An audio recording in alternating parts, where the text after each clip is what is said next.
Assalamualaikum warahmatullahi wabarakatuh. Saudara-saudara, rekan mahasiswa yang saya banggakan, pada pertemuan kali ini saya akan menjelaskan bagaimana Syiah. Tetapi saya mungkin tidak akan sampai menjelaskan lebih detail pemikiran teologi Syiah karena keterbatasan waktu. Syiah secara bahasa adalah para pengikut partisan kelompok orang yang memperlihatkan persamaan sikap atas suatu masalah atau suatu keyakinan yang mereka dukung dan bela. Tapi secara istilah yang dimaksud Syiah di sini adalah mereka yang mengikuti dan mempercayai bahwa kepemimpinan Ali itu adalah langsung setelah Nabi Muhammad. Jadi mereka meyakini bahwa setelah Nabi Muhammad wafat, maka mestinya yang menjadi pengganti adalah Ali bin Abi Thalib. Nah, mengapa mereka meyakini bahwa Ali adalah orang yang paling berhak untuk menggantikan Nabi sebagai kepala negara? Karena pertama, ada hadis yang mereka yakini yang dikenal dengan hadis Ghadir Qum. Hadis Ghadir Qum ini matannya berbunyi man ana maulahu fa'ali maulahu. Barang siapa yang meyakini aku sebagai pemimpinnya, kata Nabi, maka dia juga harus mengakui Ali sebagai pemimpin. Nah, apakah hadis Ghadir Qum ini memang dimaksudkan oleh Rasulullah sebagai penunjukan terhadap Ali untuk menggantikan beliau ketika beliau wafat? Ya, wallahu a'lam. Tetapi dalam pertemuan yang lalu saya sudah menjelaskan bahwa mindset atau pemikiran seseorang itu akan berpengaruh kepada penafsiran mereka terhadap teks, dan mindset atau pemikiran seseorang itu dipengaruhi oleh beberapa faktor. Salah satunya adalah faktor budaya di mana mereka hidup. Nah, orang-orang Syiah yang kebanyakan dari orang Persia ini adalah orang yang hidup di dalam masyarakat yang berbudaya monarki. Tentu budaya monarki itu waktu itu tidak hanya ada di dalam masyarakat Persia, tetapi masyarakat pada umumnya. Meskipun Rasulullah dan 4 sahabat utama sudah menanamkan sistem demokrasi dalam memilih pemimpin, akan tetapi masyarakat pada umumnya masih berbudaya monarki. Nah, ini sangat kuat sekali budaya monarki ini. Terbukti setelah sepeninggal Rasulullah dan Khulafaur Rasyidin, umat Islam akhirnya juga kembali ke sistem monarki lagi, yaitu pada masa Bani Umayyah dan nanti pada masa Abbasiyah. Lah, bagaimana orang Persia memandang Ali dalam konteks budaya monarki? Seorang kepala negara ketika wafat itu mestinya yang menggantikan adalah putranya.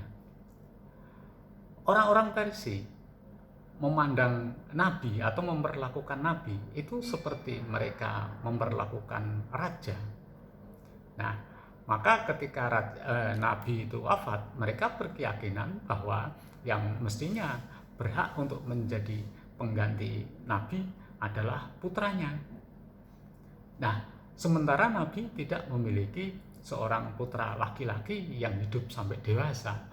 Putra Nabi yang hidup sampai dewasa waktu itu adalah Fatimah. Dan dalam budaya monarki yang patriarkis, nggak mungkin seorang wanita itu menjadi pemimpin. Apalagi di dalam Islam kemudian ada ayat ar-rijalu qawwamuna 'alan nisa. Maka hak Fatimah untuk menggantikan Rasul sebagai kepala negara dialihkan kepada suaminya, yaitu Sayyidina Ali bin Abi Thalib. Nah, itulah makanya mereka meyakini bahwa Ali lah orang yang paling berhak untuk menggantikan nabi sebagai kepala negara, bukan sebagai nabi.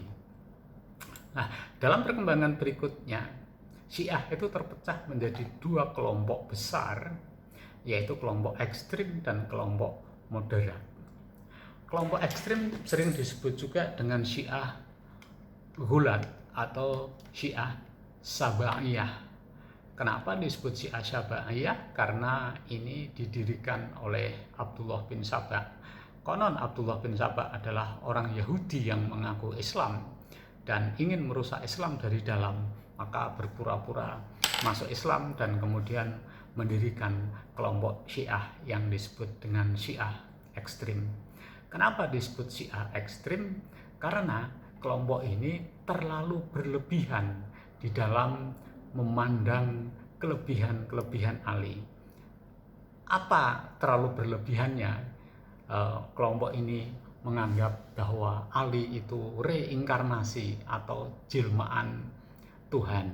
Ali memiliki sifat-sifat ketuhanan.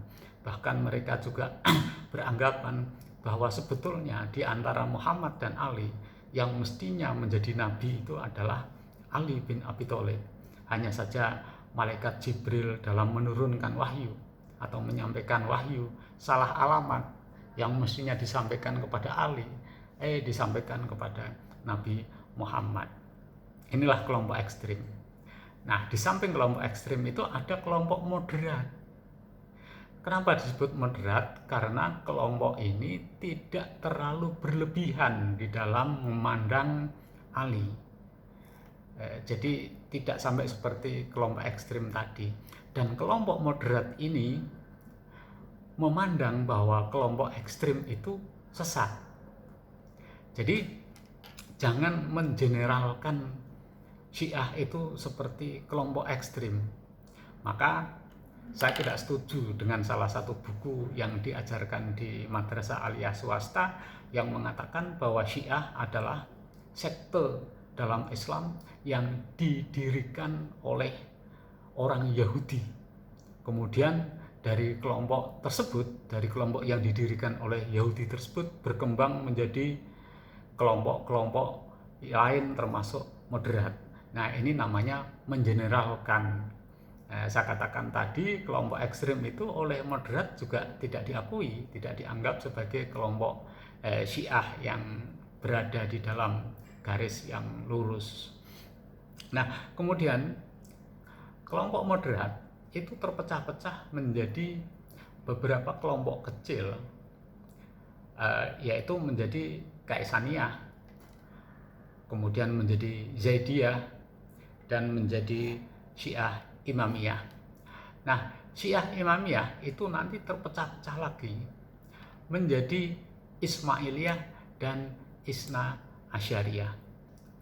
Nah, perpecahan di kalangan kelompok moderat ini lebih disebabkan oleh faktor perbedaan pendapat mengenai siapa yang akan menjadi pemimpin pengganti setelah pemimpin sebelumnya wafat. Jadi bukan disebabkan oleh faktor perbedaan ajaran yang mendasar. Nah, bagaimana perpecahannya saya jelaskan begini.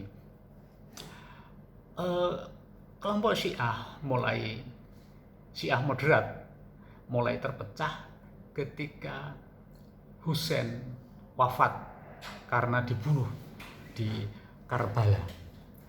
Nah, setelah wafat ada kelompok yang mengatakan bahwa yang mestinya menjadi pengganti Husain adalah Muhammad bin Hanafi. Nah, kelompok ini kemudian disebut Syiah Kaisaniyah. Syiah ini tidak begitu populer karena Muhammad bin Hanafi ini bukan dari garis keturunan Fatimah. Perlu saya garis bawahi di sini bahwa orang-orang Syiah kenapa mendukung Ali itu bukan karena faktor Alinya itu sendiri, karena Ali adalah suami Fatimah. Jadi karena faktor Fatimahnya itu Maka ketika nanti Syiah mendirikan daulat di Mesir, mereka tidak menyebutnya sebagai daulat Alawiyah tetapi daulat Fatimiyah. Nah, karena Muhammad bin Hanafi ini bukan dari keturunan Fatimah, mungkin kemudian itu tidak terlalu populer. Nah, mungkin faktor lain adalah Syiah Kaisaniyah ini lebih banyak berjuang bukan pada perjuangan siapa yang akan menjadi pemimpin. Perjuangan mereka dalam melawan Bani Umayyah itu disebabkan oleh faktor saya katakan perjuangan moral. Misalkan ada salah satu tokoh dari kelompok Kaisaniyah yaitu Mukhtar bin Ubaid, itu dia menjadi lebih dikenal sebagai seorang zahid dari kelompok Tawabin yang kemudian melakukan perlawanan terhadap Bani Umayyah karena bukan untuk merebut kekuasaan, tetapi karena Mukhtar bin Ubaid memandang Bani Umayyah sudah menyimpang dari moral yang baik, moral yang sesuai dengan agama Islam. Namun kemudian Mukhtar bin Ubaid berhasil dibunuh pada masa pemerintahan Marwan bin Hakam. Nah, itu Syiah Kaisaniyah. Kemudian tadi ada juga yang berpendapat bahwa yang mestinya menjadi pengganti Husain adalah Ali Zainal Abidin. Nah, ketika Ali Zainal Abidin wafat, terpecah lagi. Ada satu kelompok mengatakan bahwa yang berhak menjadi pengganti Ali Zainal Abidin adalah Zaidiyah, Zaid. Maka kemudian Syiah ini disebut sebagai Syiah Zaidiyah. Syiah Zaidiyah ini dalam bidang kepemimpinan sangat moderat. Artinya Syiah Zaidiyah tidak bersikeras mengatakan bahwa kepemimpinan harus dari keturunan Fatimah.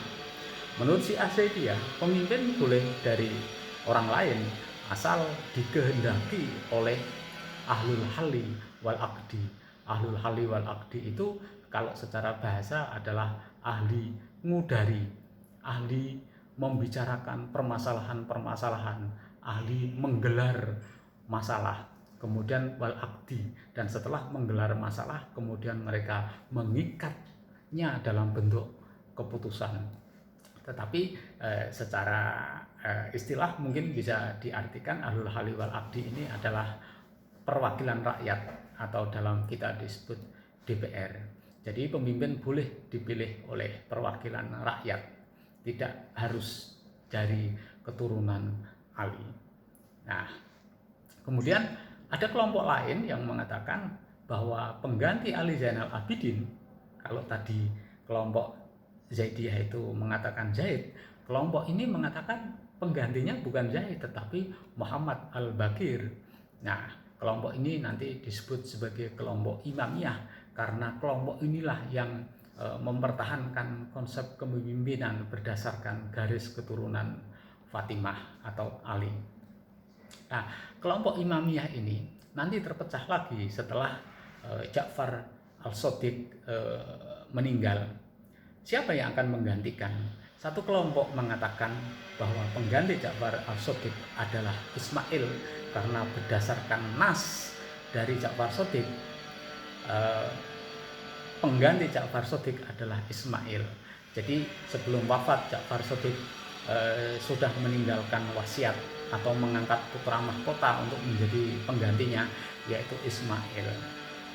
Tapi Ismail waktu itu juga sudah meninggal, sudah tidak ada ketika Ja'far Shadiq wafat. Oleh karena itu ada kelompok lain yang tidak setuju. Nah, kelompok yang lain mengatakan bahwa pengganti Ja'far Shadiq bukanlah Ismail, melainkan Musa Al-Kadhim. Maka kelompok Musa Al-Kadhim ini nanti disebut sebagai kelompok Isna Asyariyah. Kalau tadi kelompok Ismail itu disebut Ismailiyah karena tadi menganggap pemimpinnya adalah bernama Ismail dan setelah itu tidak ada lagi pemimpin lagi. Maka disebut juga kelompok Sabaiyah, karena pemimpin yang terlihat itu hanya sampai ke-7, yaitu sampai Ismail. Pemimpin seterusnya adalah imam yang ghaib.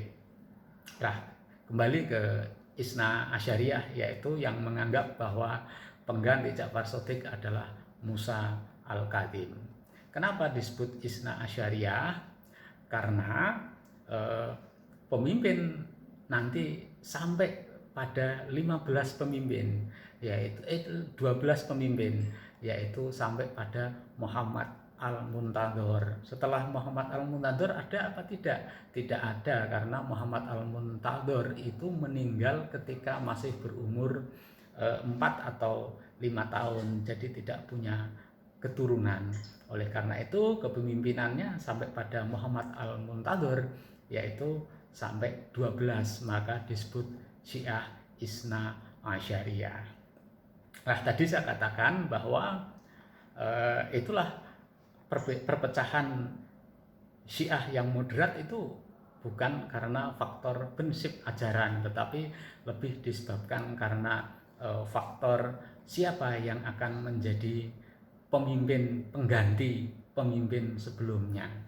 Nah, dalam bidang teologi, Syiah itu boleh dikata tidak memiliki pemikiran teologi yang mandiri, karena nanti pemikiran teologi Syiah itu lebih banyak menganut kepada teologinya Mu'tazilah, karena mereka hidup bersama orang-orang Mu'tazilah. Selain karena satu etnis sebagai sama-sama orang Persia, Syiah ini bersama Mu'tazilah juga merupakan kelompok yang dalam tanda kutip hidup selalu tertindas. Nah, orang kalau satu etnis kemudian sama-sama tertindas itu kan menjadi bersahabat, gitu. Nah, disinilah maka orang Syiah teologinya lebih dekat ke Mu'tazilah. Saya katakan lebih dekat, tetapi karena tidak sama persis. Nah, persoalan dalam masalah keimanan terhadap Tuhan yang Maha Esa, misalkan orang Syiah tetap meyakini bahwa Allah itu Maha Esa. Sebagaimana Mu'tazilah nanti, orang Syiah juga menolak antropomorfisme. Artinya orang Syiah itu tidak mengakui adanya sifat-sifat kemanusiaan pada Tuhan. Jadi menolak tajasum. Jadi bagi orang Syiah Tuhan itu tidak tersusun dari anggota tubuh seperti tangan, mata, dan lain sebagainya. Ini seperti orang Syiah nanti. Nah, kalau di dalam Al-Quran ada kata-kata yadullah, itu akan ditakwil sebagai kekuasaan, mata ditakwil sebagai penglihatan, dan lain sebagainya. Nah, kemudian dalam hal keadilan Tuhan, ini nanti mirip dengan Mu'tazilah. Keadilan Tuhan, kata Mu'tazilah, kata Syiah, di mana keadilan Tuhan adalah terletak pada bahwa Allah nanti akan membalas manusia sesuai dengan amal perbuatannya. Orang yang jahat akan dibalas dengan neraka, dan orang yang baik akan dibalas dengan surga. Nah, kalau menurut Mu'tazilah, pembalasan Tuhan seperti itu adalah kewajiban. Tetapi perbedaannya dengan Syiah mengatakan itu bukan sebagai kewajiban, tapi itu adalah sesuai dengan keadilan Allah. Nah, menurut Syiah juga sama seperti Syiah dalam hal janji dan ancaman. Kata orang Syiah, Allah pasti akan menepati janji Tuhan dan juga akan mewujudkan ancaman-ancaman Tuhan. Apa itu janji Tuhan? Janji untuk memasukkan orang mukmin yang baik ke surga. Dan apa itu ancaman Tuhan? Tuhan akan mengancam orang kafir atau orang jahat masuk ke dalam neraka. Nah, adapun yang lebih menonjol dari Syiah, dan ini menjadi ciri khas Syiah, adalah pemikiran-pemikirannya tentang kepemimpinan. Nah, selain pemikiran tentang kepemimpinan tadi dalam hal suksesi, juga ada pandangan-pandangan Syiah yang ini khas menurut saya, khas sebagai orang monarki. Misalkan orang Syiah meyakini bahwa seorang pemimpin itu mendapat limpahan cahaya dari Tuhan, mendapat tuntunan dari Tuhan.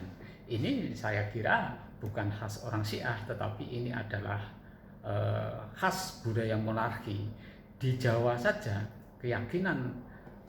ada keyakinan bahwa seorang raja itu selalu mendapat tuntunan atau wahyu dari Tuhan. Nah, orang Syiah juga meyakini bahwa seorang pemimpin itu bersifat maksum. Arti maksum, dia tidak akan pernah melakukan kesalahan karena tadi mendapat tuntunan dari Tuhan. Nah, ini juga hal yang lumrah dalam pemikiran budaya monarki. Monarki Jawa juga meyakini demikian, bahwa seorang raja itu pasti benar perintahnya. Nah, oleh karena itu seperti dalam ungkapan Kang Jumeneng itu Kang bawani wis karso yang manon wajib padha bekti lan wedine aja mampang perintahe ratu, dasar ratu bener perintahe gitu. Orang tidak boleh menentang raja karena raja pasti benar segala perintahnya, segala tindakannya, karena raja adalah bayangan dari Tuhan. Nah, demikian yang bisa saya sampaikan dalam pembahasan tentang Syiah ini. Tentu masih banyak hal lagi yang bisa didiskusikan. Terima kasih atas perhatian dan mohon maaf atas segala kekurangan. Wassalamualaikum warahmatullahi wabarakatuh.